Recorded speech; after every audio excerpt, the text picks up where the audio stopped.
এনসিপির মুখ্য সমন্বয়ক নাসিরউদ্দিন পাটোয়ারি বলেছেন, শাপলা প্রতীক থেকে সরবে না এনসিপি। প্রতীক হিসেবে শাপলা, সাদা শাপলা অথবা লাল শাপলা চাওয়া হয়েছে। আজ রাজধানীর আগারগাঁওয়ে নির্বাচন ভবনে প্রধান নির্বাচন কমিশনার এএমএম নাসিরউদ্দিনের সাথে সাক্ষাৎ শেষে সাংবাদিকদের ব্রিফিংকালে তিনি একথা বলেন।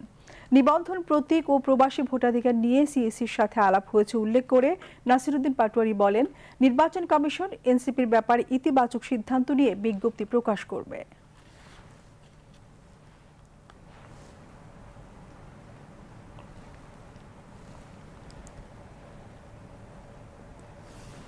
গণ অভ্যুত্থানের পরে আমরা যেহেতু গণতান্ত্রিক প্রক্রিয়া যাচ্ছি, আমাদের যে নিবন্ধন প্রক্রিয়া সেটা অনেকে যারা পরিশ্রম করেছেন পুরো দেশবাসী তাকিয়েছিল, সেটাতে আমরা একটি পজিটিভ সাইনের দিকে যাচ্ছি এবং এটা সুখবর আসছে।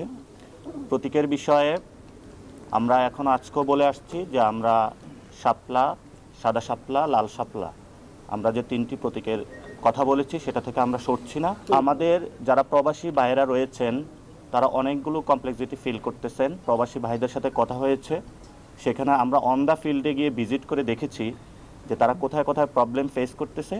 সেই প্রবলেমগুলো আমরা আইডেন্টিফাই করে আজকে আমরা এখানে প্রধান নির্বাচন কমিশনারের কাছে উপস্থাপন করেছি।